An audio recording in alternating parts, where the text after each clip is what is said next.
I'm back again with another one of my favorites. But this time, it's going to be about 4 of them. And, you know, muzzleloader season was over in December. You know, now it is late February. But the very first muzzleloader that I ever purchased, brand new and used, was this Traditions. And I don't know if it was called the Deer Slayer or not. It's a 50 caliber. Of course, it's percussion cap, and it has a number 11 nipple on it, double set triggers, adjustable for windage and elevation rear sight, and then the front sight is just your standard ramp or whatever black bead sight. It's got a wooden ramrod for it. It's got the brass barrels for the ramrod to go through. Of course, I put the sling. It's a barrel adapter type mount. Got the swivels on it, just a leather strap. That's all it is. And it's got a brass butt plate. I don't know what the wood is, but this, like I said, this is a Traditions 50 caliber, and I think it's 1 66 inch twist, black powder only.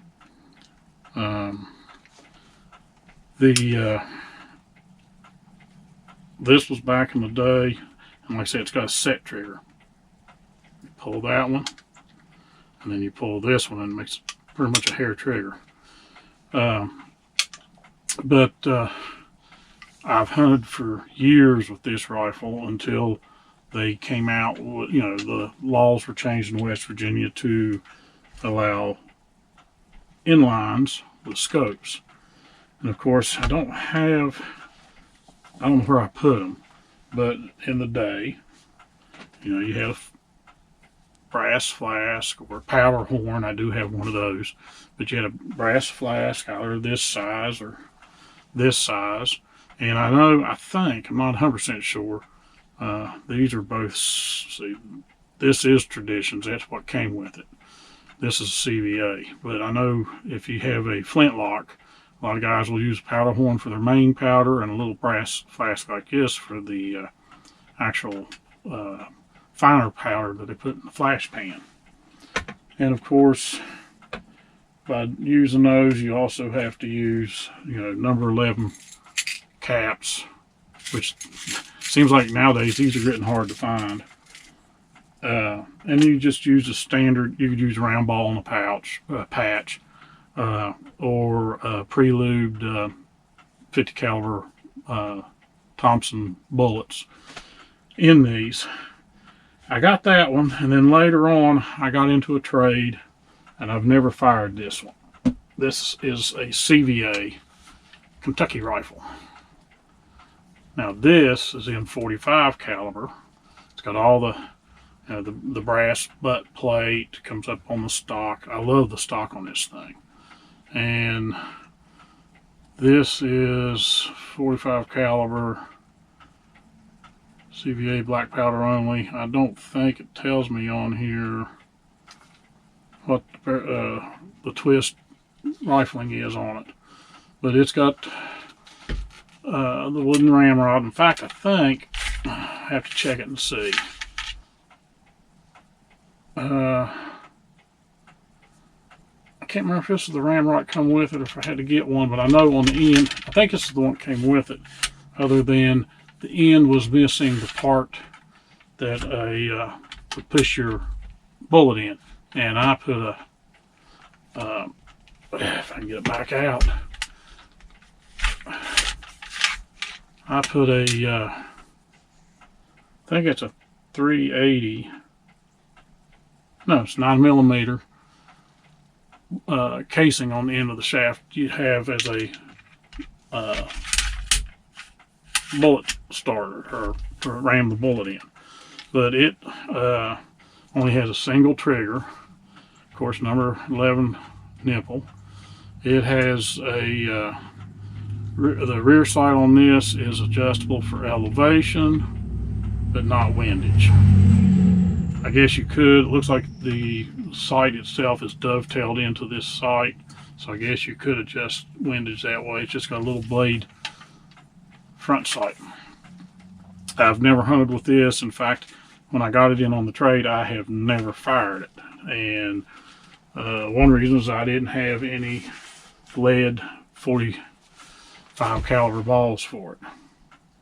Then, when they passed the law allowing for inlines, a buddy of mine, he's got a YouTube channel. No, Jared got that one. I got this one from my brother-in-law. This is a CVA 45 caliber with a scope. I don't even know the brand of the scope. I think this was it's a Bushnell. I think this came on it when you bought it. It has the rear sight, their True Glow front sight up here. I just got a regular old rifle sling that I've had for years on it. Of course, this thing breaks down just like that. It's like a shotgun. This one doesn't have the removable breech plug where your nipple goes in. Now these use shotgun primers. This one you have to actually have the winch that comes with it to back out the breech plug and be able to load the primer or clean it. That's where you put your primer in. You know, it's just a regular muzzle loader. You have a ramrod, and you know, you put your powder in, put your bullet in, and with this, I've taken 1 or 2 deer with this. This is 45 caliber, and I like it. I like the camo stock. It's got a nice rubber butt pad on it. Like I said, it breaks down just like a shotgun. And the bullets for that are what I hunt with is 225 grain power belts, and that's the bullets right there. And I've never had a regret using these. As you can see, it's been shot quite a bit. And one nice thing about the inlines, you can pull out the powder, because you use pellets. Now these are for 50 caliber, but you use these pellets here. Each one of these are 50 grain, and you put that in from the muzzle, then put your bullet in, tap it all down, put your primer in the back, and you're ready to fire, and it's protected from rain. Where with these, you put that cap on here, you either leave it half cocked or all the way down, which is kind of dangerous. But if you're in rainy weather, you have to kind of protect this. But with the inlines like this, as soon as you close that up, that primer's protected. And again, it's a shotgun primer. I've used in that one, well, no, not that one. I've used both loose powder, and I've used the Power Dex or 777. I think they call it 45-50, meaning 45 caliber 50 grain pellet, and I'd load 2 pellets. Now this CVA inline is a Magnum, and then about 3 years ago, I believe, this is the one, when you seen me muzzleloader hunting, this is the one I hunt with now. Again, this is an Optima. The other one, 45, is an Optima. But this is a 50 caliber. Of course, it's got our logo on the stock. Fluted barrel. It has I don't even know. I think this is a scope that came with the package deal when I bought it. I really don't see a name on it. But it came with the base and the scope and everything. This one, of course, it breaks down. Sometimes it's stiff. There we go. It breaks down just like a regular shotgun, and then you got this thumb screw breech plug that you can, without a tool, take out, dump your powder out, push your bullet out. That way you can reuse it again. Now the thing is, I know last year I didn't shoot it at the last day.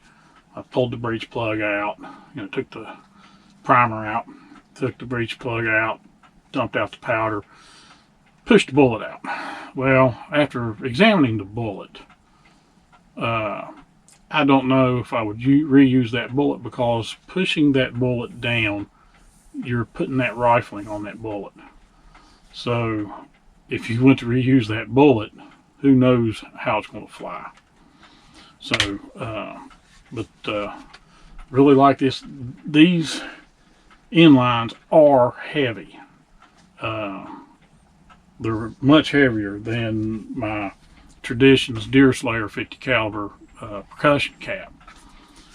And I don't think it's just the scope making it heavy. It's the whole, even with synthetic stock, this barrel is quite heavy. And with that, I've taken, I think, one deer with this the past couple years.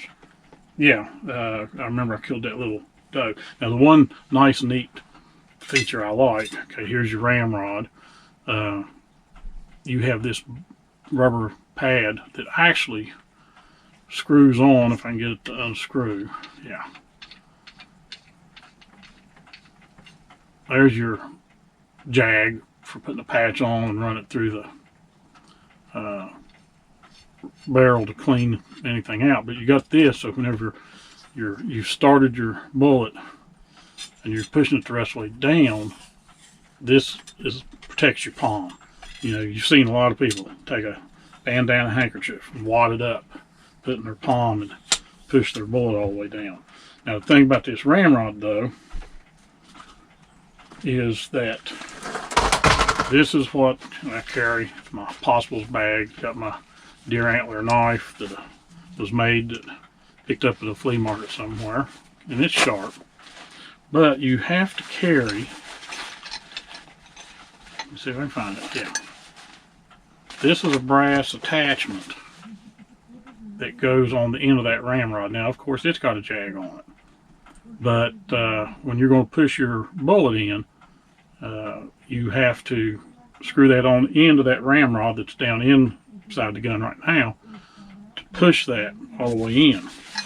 Now, of course, I'm not telling anybody nothing new. When you first push one in, the bullet, you need a ball starter. Now, that was a ball starter I made from a deer antler. And made Jared one too. But the inlines are so easy with these. I shoot in this one 295 grain power belts, and there's two in the bottom of the package if you can see them. You can pretty much just take your thumb and get that bullet started, and then take this and push it down that far, and then take your ramrod and push it the rest of the way in. And in my possibles bag I carry, and this is a nipple wrench, which is for the 2 percussion rifles, but this has a pick. That way you can clean out the hole where your primer goes, or clean out the hole on the percussion cap on the nipple. And then I carry speed loaders, and you can see right there, there's 2. And in the 50 caliber, I do shoot 150 grains of powder. That's what blackened that finger. And there's the 2 bullets. And then this speed loader will hold 4 primers. Let's see what else is in here. And this is the one last 2021 this is the powder and the bullet that I pulled out of it when I took the breech plug out. And I don't know if I can show you or not the rifling.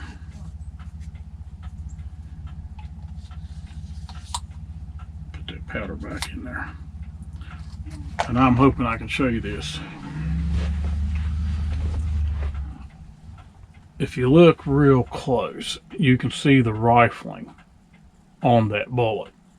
I'm hoping I can get that to show up. But that's the reason why, like I said, I wouldn't use that bullet.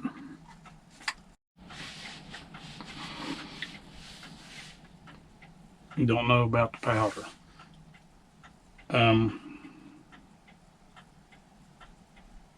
The biggest difference in these is the inlines are so much easier to use. Now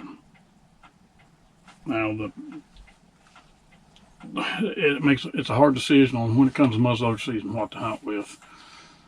You know, this is what you have to use in January for the heritage Mountaineer heritage season.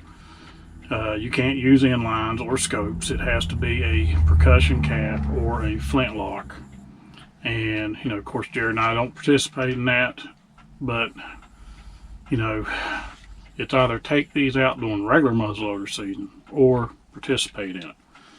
The 45 CVA Kentucky, I would actually love to take it out one time and hunt with it.